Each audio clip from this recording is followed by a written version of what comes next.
Namaste, this is Malvika from Open Shell Farm, a project of Swayam, a learning and a demonstration site for regenerative design using permaculture principles. What we see here is a living fence or the live fence at our farm. We are at the 7th year. One of the things about designing any property is if the land is anywhere more than 2 acres, I definitely include this essential component or element in my designs. This is where you can also get your zone 5, what we call in permaculture the wild zone, and it becomes a very vibrant, productive, interactive edge on your farm. In India, there are various factors to consider, when you're making decisions about the fence. And it's very common to most part of India, is you cannot really harbor this romantic notion of not having a fence and keeping the boundaries without any boundaries, because things are very, very different here in terms of legalities. So it's very important to establish clarity in terms of the boundaries with your neighbors. I'd rather have a fence and then maintain a harmonious relationship with my neighbor than have controversies later. This is from personal experience. Secondly, there's a lot of free grazing in India, and it's very difficult to work out a verbal agreement with people around. And if you want to protect your saplings and if you want to regenerate your land, it's very essential that you have this fence in place. And thirdly, wildlife conflict. There's wild boars, elephants in our region. So it is inevitable for us, to get this. But again, it all depends on your objectives and what exactly you want to do. I'm going to share with you what we are doing here at Open Shell Farm. We have a solar powered electric fence. You see those the T anglers with those wires running. And then 3 feet from there we have the chain link fence. Now this chain link fence here is also barbed, and we have 3 barbed wires running there, and they're connected to the stone post there. Now these chain link fence is also tucked into the soil, a part of it, and we've piled up stones to make sure that the wild boars don't dig it up and then enter. And over these years, we have also piled up a lot of these thorny bushes and cuttings of these little trees that we keep clipping into the chain link fence. Now this again allows for all the creepers and any twining creepers and bushes that come on their own to twine up and then make it into a little thick edge. In addition to that, we also selected species in the beginning days when we had to get them started that can be coppiced and that can be pollarded. Now, in addition to that, it's important, and it's a useful tip that I got from someone from Orwell, is to not plant trees when you are planning a living fence, especially trees that can shade out your living fence, because that's the main purpose of a living fence.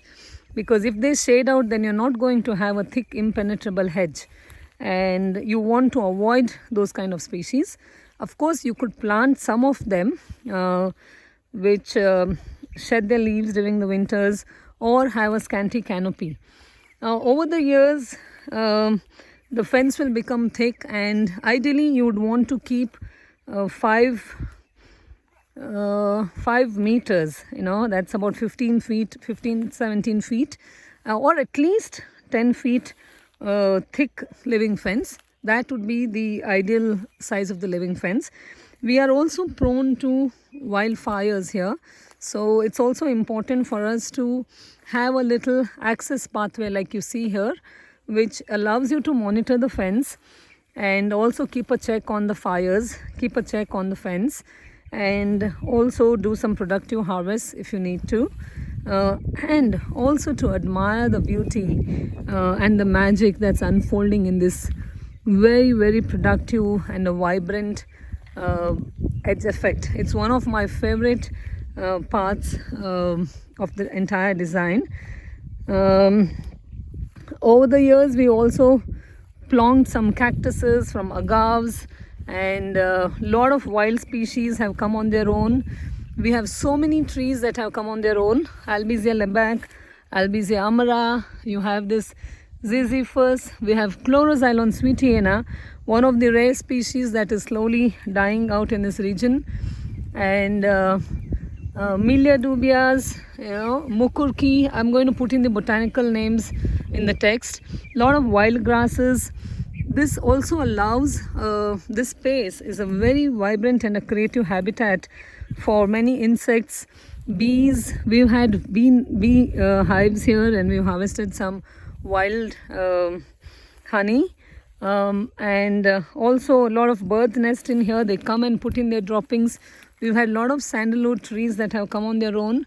Look at this. This is Acacia nilotica. We also had Acacia catechu. Lot of these start showing up. Sometimes even the rare species which have been disappearing from the forest has started showing up here. There are especially two fruit trees that the wild animals love, the birds and the monkeys, and that's also found its way in here.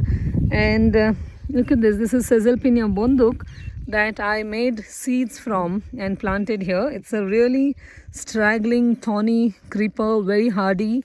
Seeds have medicinal use, and this is already seeding, which means we have more seeds to share with our neighbors and help them generate more saplings. So this is about it. A living fence which is easily 10-15 feet wide, with very few trees if possible, or no trees at all. And it takes a little bit of time. You can rip it up if you want to speeden up this process. We are in a semi-arid landscape and very trying soils and open to the harsh sun and the wind. So it's taken us a lot of time for it to get to this stage, but it can become a very productive and a vibrant space with a lot of biodiversity, habitat creation, regenerating a lot of forest species, and a very, very beautiful sense of aesthetic. Just enjoying my morning walk, looking at all this beautiful magic unfolding.